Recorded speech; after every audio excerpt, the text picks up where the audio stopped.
While the leader of the main faction of Syria's rebel forces is pledging no new war, a democratic enclave in northeast Syria that's home to Kurds, Yazidis, and Christians is being attacked by a proxy army of Turkey.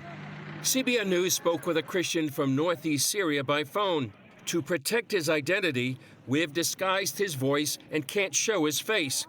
We're calling him Gabriel. So, yeah, we are under attack, and we don't think that Erdogan and his proxies are going to stop in this place in the north. The autonomous administration in northeast Syria is unique in all of the Middle East. CBN News reported on this new government back in this 2019 report. It's completely new in the Middle East, and I'd say it's completely new in the whole world. Freelance journalist Carlos Zurituza has covered this new government for several years. What these people are actually doing is rebuilding themselves, starting from scratch after decades of repression by the Assad regime. So literally from day one, since 2012, since they liberated their territories, they are in the process of reconstructing civil society, integrating different components in the region, not just Kurds, it's Arabs, Armenians, Syriacs. During the war to defeat ISIS, the autonomous administration partnered with the U.S. and allied forces. They are more similar in human rights to what we believe in the West, and critically, they have freedom of religion and belief and an overrepresentation of religious minorities. So what's happened is they stand in direct opposition to these jihadi Islamist groups, HTS and SNA. And so today we are seeing the SNA is being used as the militia to break down and attack northeast Syria. The autonomous administration fears the Turkish government of President Erdogan, who has stated his intention to defeat the Kurds of northeast Syria. Given the attacks by Turkish-backed forces and Erdogan's threats, the people of northeast Syria are calling out to the U.S., the West, and the Christian world for help.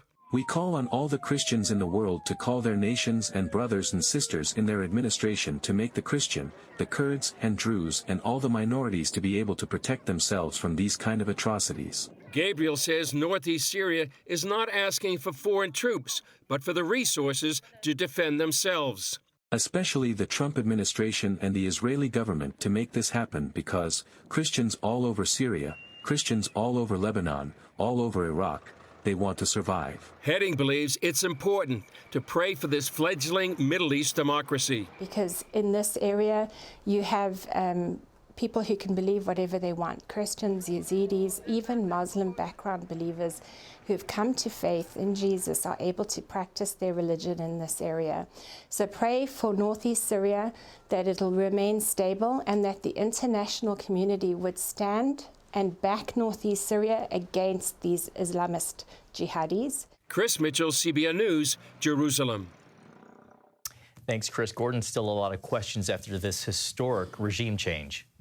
There are still a lot of questions, and I think we ought to pay attention to what the Christian community in Syria is telling us, and they're telling us quite clearly they don't feel safe, and they are leaving. And just imagine being through the horrors of this civil war, going through all of that, and then in the aftermath saying, well, I'm not safe anymore. Well, that tells you there's a whole nother level coming. We've seen what ISIS did to Christian communities in Iraq, and you know, is that going to happen in Syria? Well, the Christians are thinking, yes, indeed, it will. And then you look at what's happening in the Kurdish region in the north of Syria, literally being annexed by Turkey, Turkey supplying all the military force there, all the money for it. And yes, it is time for us to all be alarmed. I know Turkey wants to reestablish the Ottoman Empire. They've declared that. That ought to get everyone's attention. Turkey is a NATO country, and if they get expansionist and say, well, we're now going to annex Syria because of all of the unrest and uncertainty, we need to bring order to that, and by the way, we're going to take it. Well, now they have a direct route into Israel, and Erdogan has said, yes, I want Israel too. But so has the current group. ISIS was quite clear. First, we're going to be Damascus, and next we're going to be Jerusalem. And pay attention to it and pay attention to the symbolism. They made this announcement of the takeover in a mosque. They didn't make it at the presidential palace, and they didn't make it at the seat of government. They made it at the seat of the religion, and they did it at a mosque. That is important, and let's pay attention to it. The Christians on the ground in Syria certainly are, and they ought to tell us what we need.